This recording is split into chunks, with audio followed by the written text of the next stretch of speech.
Les infidèles parmi les gens du livre, donc les juifs et les chrétiens, ainsi que les associateurs, ceux qui aiment plusieurs dieux, d'accord, iront au feu de l'enfer pour y demeurer éternellement. De toute la création, ce sont eux les pires. Et l'autre, il me demandait tout à l'heure pourquoi, faut arrêter, quoi. Non, mais Bruce, peut-être dans le sens où, enfin, c'est pas ça qui m'a, c'est pas ça qui, ne le prends pas au premier degré, mais c'est pas ça qui m'intéresse. Moi, ce qui m'intéresse, c'est de démontrer que l'islam est incompatible avec nos valeurs, nos coutumes et nos lois, et que ces gens préfèrent croire en ce genre de conneries. Regardez. Vous voulez vraiment pleurer de rire, enfin de rire, mais c'est même pas. Écoutez. Si ma fille, elle me dit non, je ne veux pas me marier à 9 ans, je ne donnerai pas. Ça, c'est clair. Et si elle te dit je veux, tu vas la donner? Mais si Allah il l'autorise, tant que c'est dans le halal, c'est quoi le problème? Je comprends pas. Quand le prophète dit celui qui quitte l'islam, fais-le, on doit appliquer ou pas? Bah, dans un pays musulman avec tribunaux islamiques, les témoins, etc., c'est le juge qui applique ça. Moi, je suis pas juge pour. Non, mais toi, tu vis dans quelle société? Pays musulman. Donc, tu préfères vivre dans un état où Amir, qui a quitté l'islam, serait jugé et certainement condamné à mort. Oui. Ok. C'est quoi le plus grave? Un homme de 25 ans qui épouse un homme de 25 ans ou un homme de 50 ans qui épouse une fillette de 6 ans? 2 hommes. 2 ans, c'est plus grave que... 2 hommes qui se prennent par derrière. C'est plus grave qu'un homme de 50 ans qui épouse une petite fille de 6 ans. Oui. Si c'est le prophète qui demande ta fille de 6 ans et qu'il l'a vue dans un rêve, le prophète. Oui. Tu lui donnes ou pas? Bien sûr que oui. Supposons que Allah te dit de ta mère. Ben si, c'est le hikmah. Oui, hikmah, tout ce que tu veux. Donc la sagesse, pour ceux qui n'ont pas compris. Allah te dit de ta mère. Ben s'il le sait, je le ferai. Hein. Alors imagine 2 secondes, ta femme t'a trompé. Pose un petit trou, on la met dans le trou, on fait un cercle autour d'elle et on la lapide. Tu trouverais ça normal? Si je veux parler avec mon cerveau, non, ça se fait pas. Mais si c'est un ordre d'Allah, je dois faire quoi, moi? Qui a raison?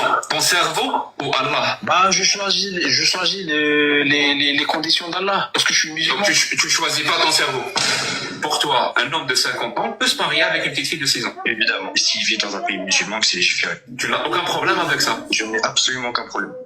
Demain, on me dit ma nièce de 6 ans, elle va se marier avec un homme de 54 ans. Là, j'accepte pas. Et qu'elle a. Mais si tu trouves qu'il y a un texte de Allah qui autorise ça, est-ce que va te choquer ou non? Non, parce que c'est Allah qui nous a créés de toute façon. Ah, tu vas l'accepter. Je vais l'accepter. J'accepte tout d'Allah en fait.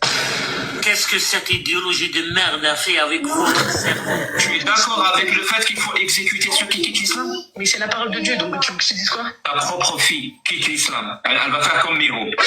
Tu serais d'accord qu'on lui applique la peine? Moi, je serais pas d'accord qu'on applique ça sur ta fille. Mais bien sûr, parce que c'est la parole de Dieu. Moi, je crois Bien sûr. en islam. Donc, je crois en religion d'Allah. Et vous nous avez posé la question pourquoi vous parlez de l'islam. Non seulement qu'on a le droit de parler de l'islam, mais c'est un devoir de parler de l'islam. Et celui qui se tait est un complice. Alors, voyez, pourquoi on parle de l'islam? Vous vous rendez compte? Alors, je vais répondre à toi, le Tahan, avec ta sourate 60, verset 8, que je connais aussi par cœur. Mais je vais vous la lire et je vais vous montrer à quel point c'est un fourbe. Hein? Parce qu'il dit, ouais, nous, on te respecte pas. Non, vous ne respectez pas les valeurs françaises. Vous ne respectez pas les lois françaises. Vous ne respectez pas la France et vous ne respectez pas les Français. Et je vais aller plus loin. Je vais répondre à ta sourate, mais je vais la lire aux gens. Et je vais te donner la vérité, petit menteur que tu es. Écoutez bien. La sourate 60, verset 8, elle dit ceci. Allah ne vous défend point d'être bienfaisant et équitable envers ceux qui ne vous ont pas combattu pour la religion et ne vous ont pas chassé de vos demeures, car Allah aime les équitables. Vous savez ce que ça veut dire? Ça veut dire que quand tu n'es pas d'accord avec Allah, quand tu n'es pas d'accord avec l'islam, tu vois, et ben là, dans ce cas-là, tu n'as pas le droit, tu ne peux pas être bienfaisant et équitable. Ça veut dire que si tu te soumets pas aux lois d'Allah, même si tu n'es pas musulman, c'est-à-dire de pas tenir la main de ta chérie dans la rue, de pas l'embrasser dans la rue, de pas ken avec elle si t'es pas marié avec elle, et ainsi de suite. Eh ben, c'est un acte où tu seras pas bienfaisant. Voilà le mensonge. Voilà.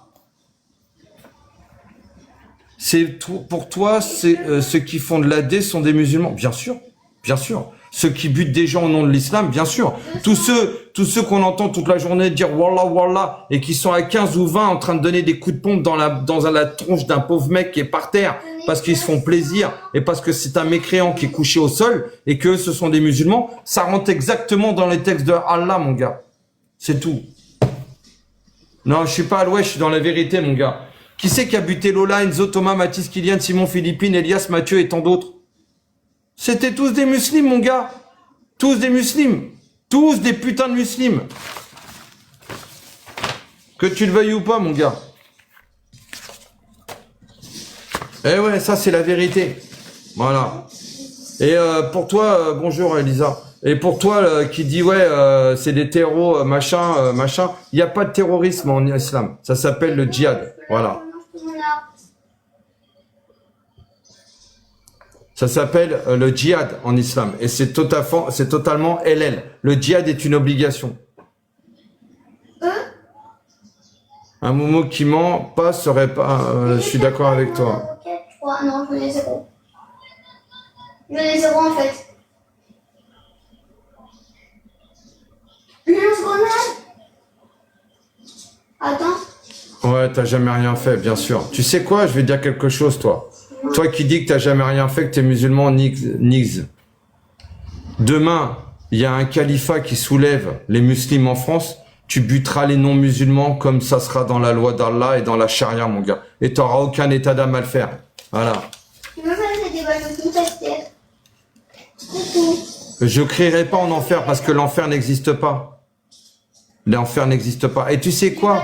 Quand on lit dans ton Coran que les garçonnets éternellement jeunes, tels brillants comme des perles éparpillées te serviront du vin et ainsi de suite, hein, des garçonnets éternellement jeunes, je préfère aller en enfer. Tu sais pourquoi? Parce que le prophète a dit une fois, j'ai vu ce qu'il y avait en enfer. T'as pas de bol, hein, moi ton islam je le connais.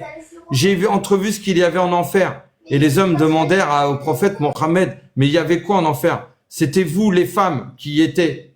Et un homme dit, mais pourquoi, prophète, il y avait les femmes en enfer? Parce qu'elles ne croient pas en Allah. Si, elles croient en Allah, mais quand vous avez toujours été bien avec l'une d'elles et qu'un jour vous n'êtes pas bien avec elle, elle dira, je n'ai jamais reçu du bien de toi. Et donc elles sont toutes en enfer pour ça. Voilà, je préfère être avec vos meufs en enfer. Clochard. T'as pas de bol, hein? Moi je le connais ton Coran, hein? Et pourquoi et le prophète continue en disant de toute façon les femmes sont déficientes en intelligence. Et pourquoi? Parce qu'elles ont leurs règles et pendant leurs règles elles peuvent pas faire le ramadan. C'est là la déficience en leur intelligence et qu'elles ont que la moitié d'un cerveau d'un homme. Allez, va te coucher gros, tu connais rien. Hello. Eh ouais, j'en connais plus que toi. What's your name? Ouais, c'est ça, rigole.